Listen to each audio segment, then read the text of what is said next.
When they said right in front of me, "Throw that calf away," I felt like something was deeply wrong. But before I could make any decision, the young woman from the ranch did something nobody there expected and completely changed that story. It was one of those moments you never forget. But I want to hear from you. At the end of the video, tell me what you thought of this story. Give it a rating from 0 to 10, and let me know what city you're watching from. I'd love to get to know you better. Some days the Texas plains seem to scream.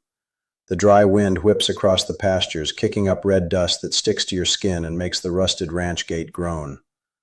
But on that chilly November morning, with the biting cold descending on the Silver Creek Ranch, all I heard was silence. A heavy silence, the kind that warns you something ain't right. My name is Arthur. I'm 52 years old, a widower for 4, and I've been living alone on this land for way too long. Loneliness had become my routine.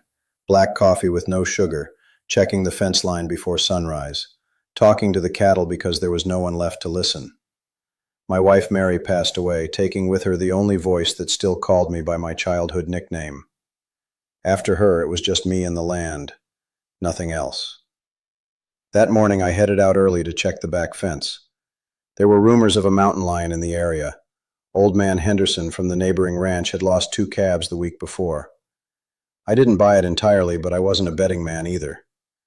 I grabbed my flashlight, my hunting knife, and headed down the narrow trail cutting through the rough scrubland, where the brush grows tall and the ground is all rock. That's when I saw it. It wasn't a mountain lion.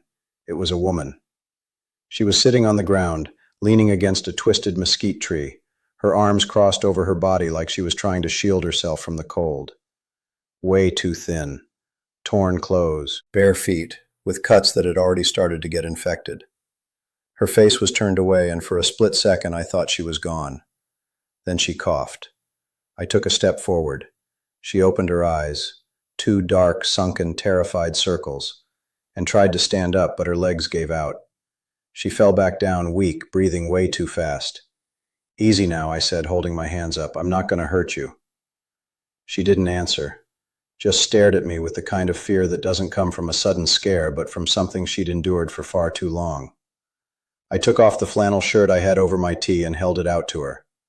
She hesitated, then grabbed it, pulling the fabric tight against her chest. She was trembling, not just from the cold.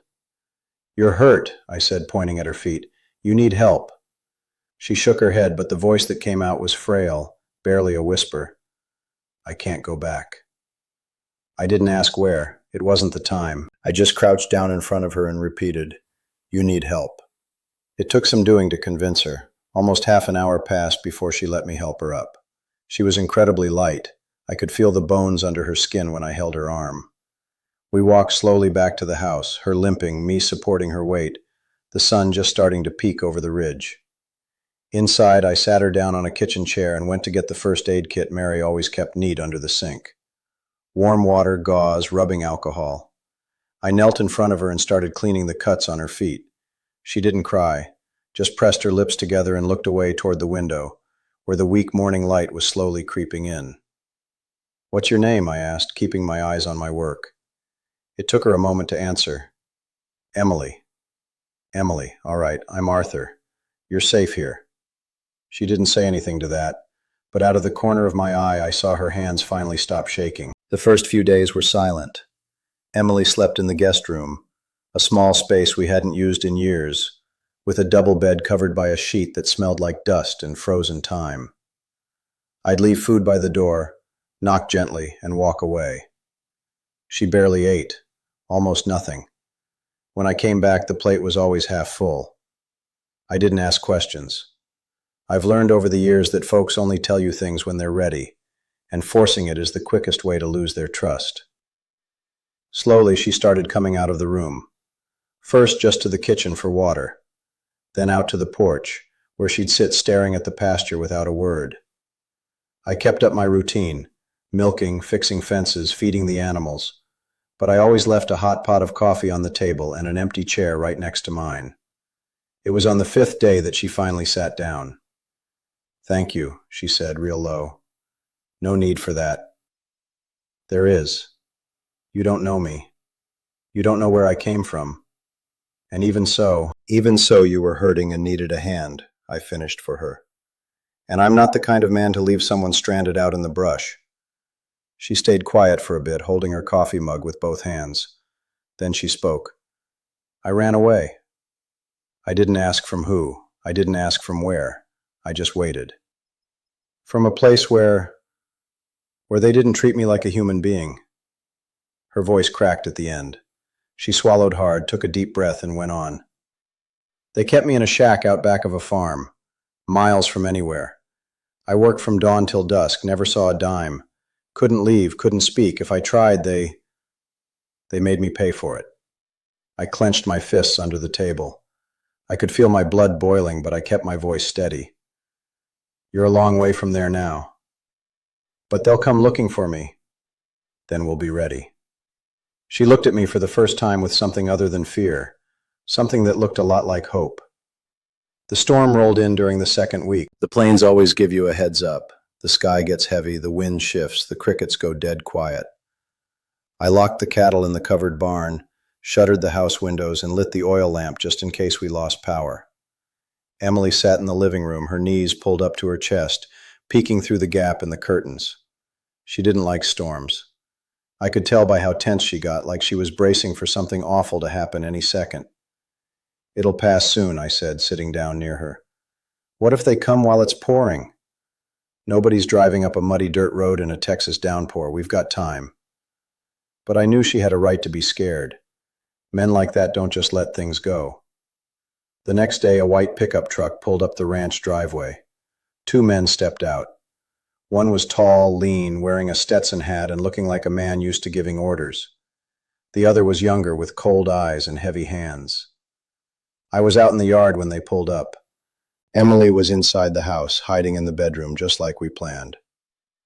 Mornin', the older one said, not tipping his hat. We're looking for a girl. Ran off from home about 2 weeks back. Long hair, real skinny. You seen anybody matching that description around here? Haven't seen a soul, I replied, crossing my arms. He smiled. It wasn't a friendly smile. You sure about that? 'Cause if you're hiding her, you're looking at a heap of trouble. I said I haven't seen her. Now, if we're done here, I've got chores waiting on me. The younger one took a step forward, but the older man caught his arm. Let's go, he said. But we'll be back. And next time, we won't just be asking. They climbed back into the pickup and peeled out, kicking up a cloud of dust down the road.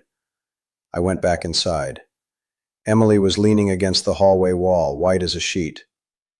That was them, she said, her voice shaking. I know. They're coming back.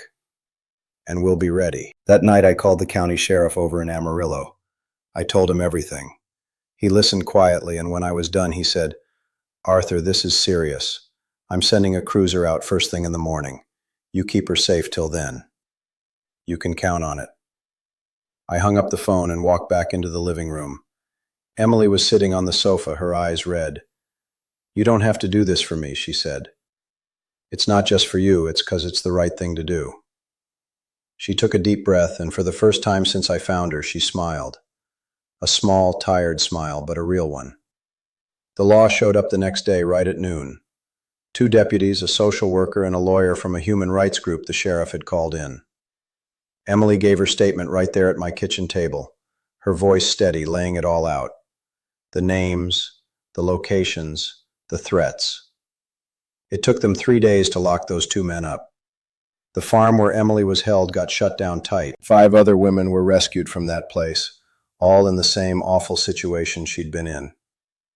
Emily stayed with me until they found her a safe place, a shelter down in Dallas. The day she left, we stood by the kitchen door. She was holding a small duffel bag the social worker had brought, packed with clean clothes and fresh ID papers. Thank you, Arthur, she said, her eyes welling up. You saved me. You saved yourself. I just lent a hand. She hugged me. A tight squeeze, the kind that says everything words can't. After she drove off, the house got quiet again. But it was a different kind of quiet. It didn't feel heavy anymore. Mary always used to say we don't pick the encounters that change our lives. Life picks them for us. And on that cold November morning, When I found Emily out in the brush, my life changed too.